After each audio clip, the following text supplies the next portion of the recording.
मैं इस वक्त मेरठ में मौजूद हूँ। असदुद्दीन ओवैसी की रैली होने वाली है, क्या कुछ नज़ारा होगा, खुद यहाँ के लोगों की जुबानी सुन। मेरा नाम इरफान मलिक जी, और लगभग ये कस्बा शाहजहाँपुर है। हाँ। और ये किठोर से थोड़ी सी दूरी पे है। तो असदुद्दीन ओवैसी का नज़ारा होगा, वो बताइए उसके बारे में थोड़ा सा। एक अलग ही यहाँ मुलायम सिंह भी आ चुके हैं, यहाँ अखिलेश भी आ चुके हैं किठोर के अंदर, यहाँ पर आजम खां भी आ चुके हैं। जितना ज्यादा कल मजमा होगा आप देखिएगा, वहाँ पे हजारों की हजार यानी कि 50,000 से ऊपर की गिनती करिएगा। लगाइए आप वहाँ पे ऑडिट करने वाले को, 50,000 से ऊपर की आबादी में के लोग वहाँ पहुँचेंगे इंशाल्लाह। आ रहा है कि असदुद्दीन ओवैसी वोट काटने के लिए उत्तर प्रदेश में आ रहे हैं। 2019 हम लड़े। 2019 हम लड़े क्या? 2019 में मायावती, अखिलेश और लोक दल का गठबंधन होता है। जहाँ जाते हैं वोट काटने का काम करते हैं। बिहार में तेजस्वी यादव को हरा दिए। बिहार में तेजस्वी खुद हार गए। मिथिलांचल इलाका जहाँ 42 विधानसभा सीटें हैं, वहां पर यादवों ने उनको वोट नहीं किया। हम पे बिलेम रखते हो। अरे हमने तो कई बार उनको बुला जाकर अपने एलची भेजकर बात करने की कोशिश की, उन्होंने हमसे बात नहीं करी।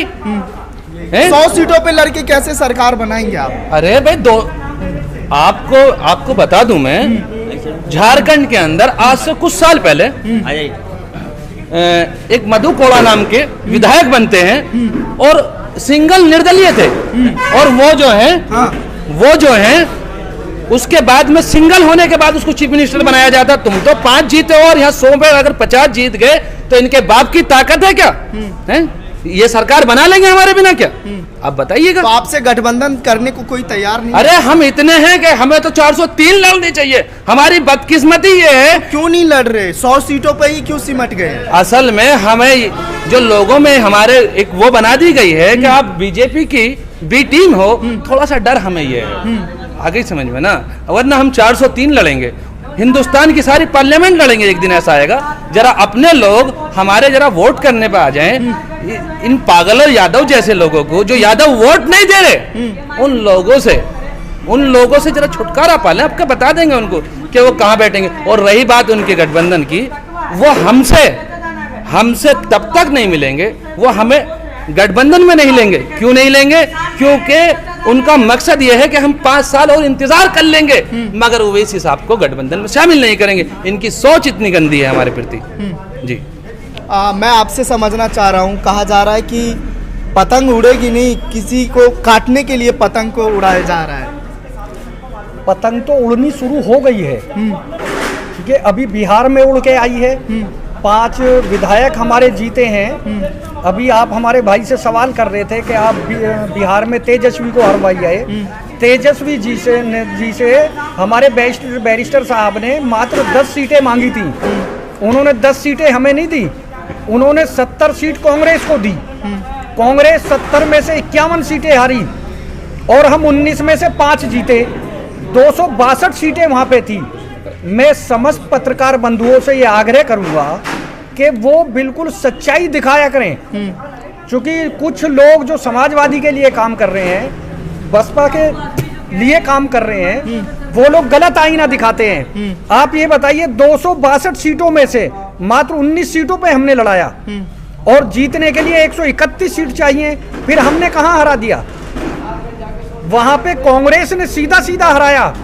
और दूसरा, समाजवादी पार्टी के जो हमारे भैया जी हैं अखिलेश जी, उन्होंने 100 सीटों पे वहां पे इलेक्शन लड़ाया। तो क्या पत्रकार बंधु आपने कभी इस बात का भी जिक्र किया कि समाजवादी भी वहां पे बीजेपी की बी टीम का काम करके आई है? जो कांग्रेस वहां पे बीजेपी की बी टीम का काम करके आई है। अखिलेश भैया ने 100 सीटों पे लड़ाया, बिहार में 1 सीट नहीं जीत पाए।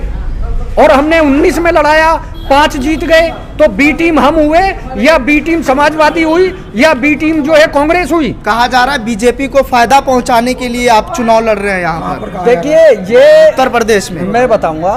देखिए, मुखालिफ जो होते हैं, जो पार्टियां मुखालिफ हैं, जो सेकुलर दल होने का अपना एक ढोंग रचाते हैं, तो उन लोगों को कुछ ना कुछ बात तो चाहिए। आप भी तो मुसलमानों की पार्टी बनकर सिमट गए हैं ना सर, मुसलमानों की बात उठाते हैं आप गलत कह रहे हैं। बैरिस्टर असदुद्दीन ओवैसी साहब दलितों की भी आवाज उठाते हैं और मजलूमों की भी, गरीबों की भी। जिसके साथ कहीं पे भी कोई अत्याचार हो रहा है, वो किसी बिरादर का सही, किसी कौम का सही, बैरिस्टर असदुद्दीन ओवैसी साहब मुसलमानों के पार्टी का काम नहीं करते बल्कि सर्व समाज का काम करते हैं।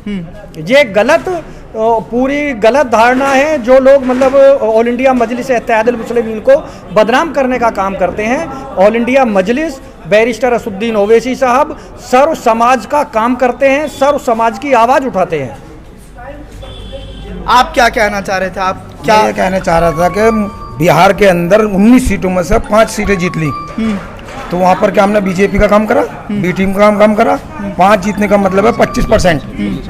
10 सीटें उसमें तेजस्वी यादव ने जीती, तो 15 जीत गए 19 में से, तो बीजेपी को तो क्या मिली है? वहाँ हमने कहा काम करा बीजेपी की बी टीम। नहीं, जहाँ जहाँ मुसलमान होते हैं वहाँ पर जाकर के आप चुनाव लड़ते हैं। अच्छा, सीमांचल में जाकर के आपने चुनाव लड़ा।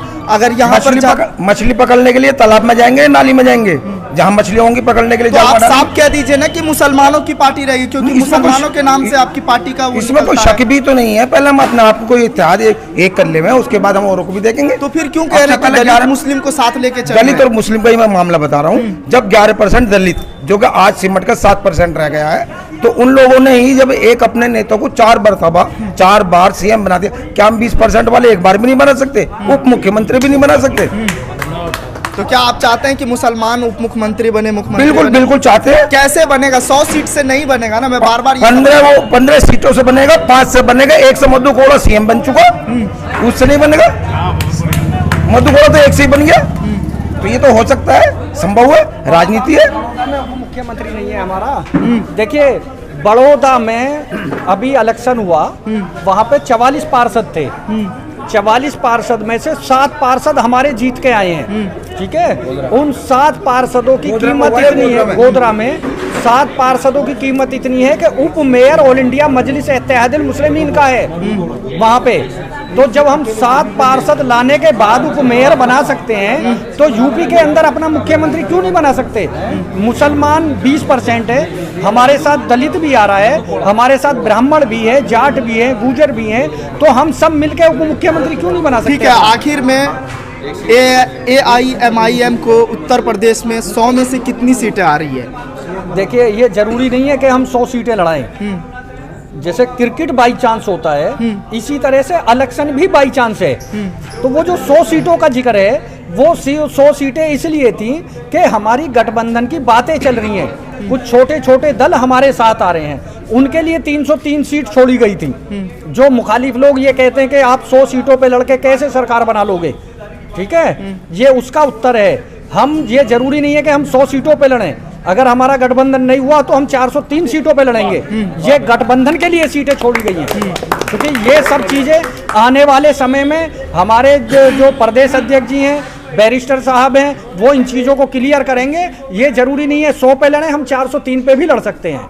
चलिए, बहुत शुक्रिया हमसे बात करने के लिए। तो आपने सुना, यहाँ पर AIMIM के समर्थक थे, जिन्होंने साफ तौर पे कहा कि हम 100 सीट से ज़्यादा सीटों पर भी चुनाव लड़ सकते हैं और 403 सीटों पर भी चुनाव लड़ सकते हैं। मेरठ से नेशनल इंडिया न्यूज़ के लिए सद्दाम करीमी की ये रिपोर्ट।